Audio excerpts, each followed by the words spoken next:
It's Destin. You know, it's Dustin. Destin. Destin. Destin. Destin. You know, it's Dustin. Destin. It's Destin. You know, it's Dustin.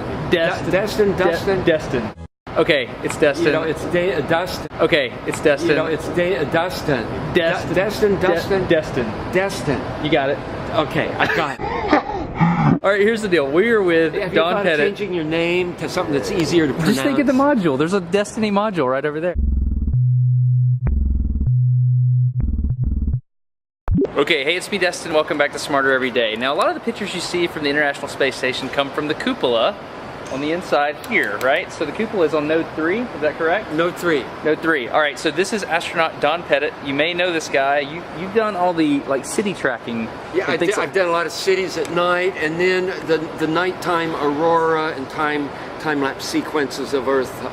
Many of those that you see have been done in this module when I was at the helm of the camera. He's the junk. Let me just say it that way. You're the junk when it comes to space photography, right? Can you say that? Say I'm the junk? No, I can't say that because I get too embarrassed. I'm going to meet you on the other side, okay? So, seriously, he's the junk. Like, all the really cool aurora stuff, Don's the guy that took it. All the really cool aurora stuff, Don's the guy that took it. All the really cool aurora stuff, Don's the guy that took it. All the really cool aurora stuff, Don's the guy that took it.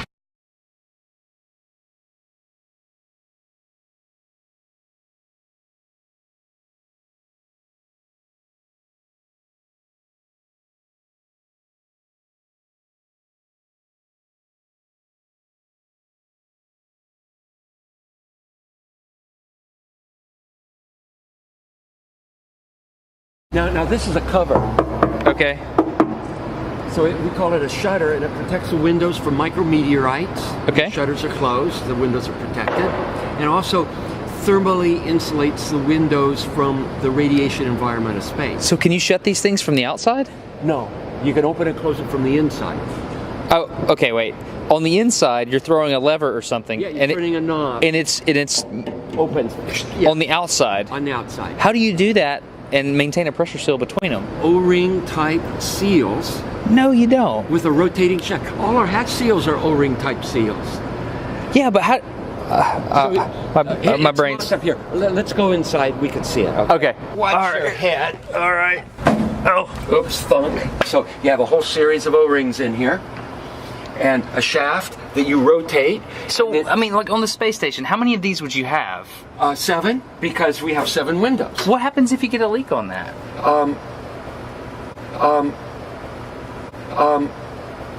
Then you have a leak. Okay, put on a happy face. Then you have a leak. Yeah. You just have a leak, And what you would do you is lose air.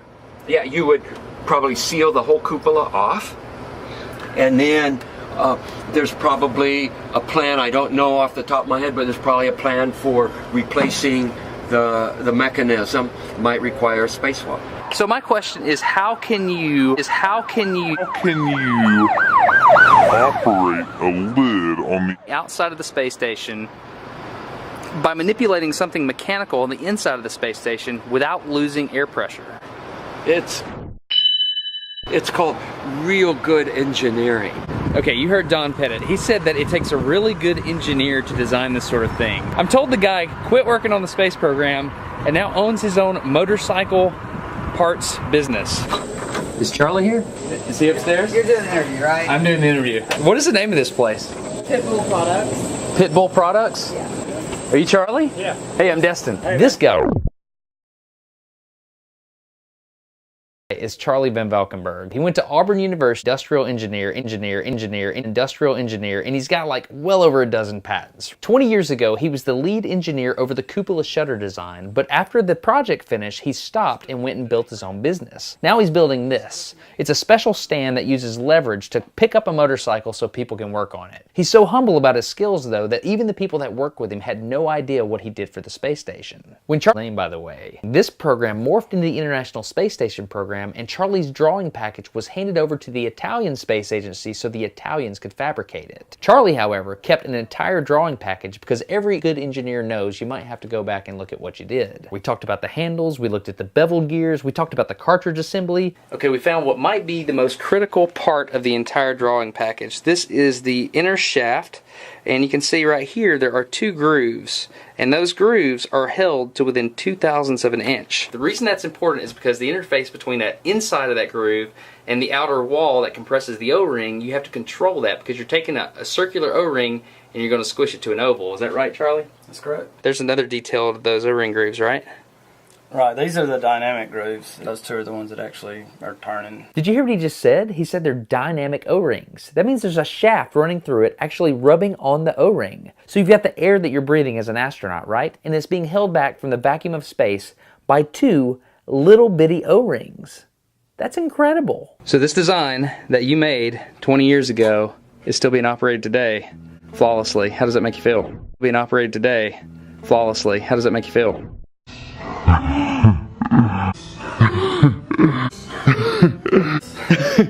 A couple months ago, I was sitting here and I tweeted something and I noticed it was favorited from an astronaut on orbit. Blew my mind, right? But if you think about it, it makes sense. These astronauts are getting smarter every day by doing science off the Earth for us here on the Earth. Pretty amazing. Anyway, turns out it was real, so I decided to seize the opportunity. You're sure that Italy built from our design, right? You don't know? I didn't follow up on it, no. Well, the Italian astronaut said that was how it was built.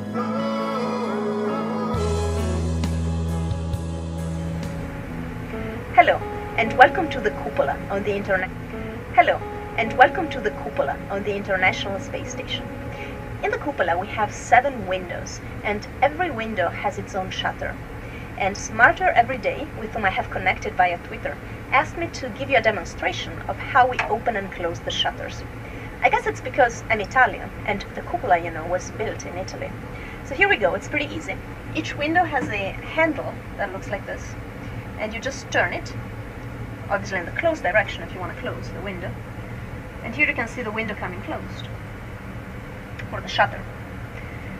And when you get close to the end, to the closed position, you kind of want to be careful because there is no bumper, so you don't want to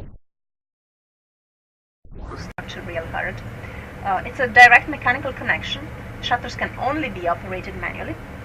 And it's kind of cool to think that, you know, there is this shaft that goes sort of through the structure. The other side is in outer space.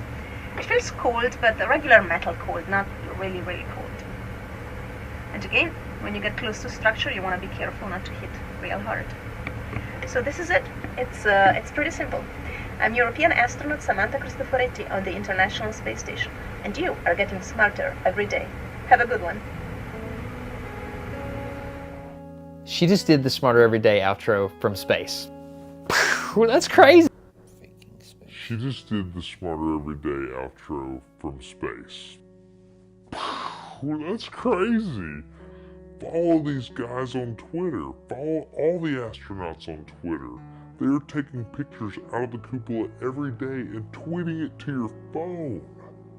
Why would you not do that? And what was the astronaut's name? Samantha. That's right. So, go follow them on Twitter. Awesome stuff happens when you follow them on Twitter. Would you like to add anything? Smarter every day.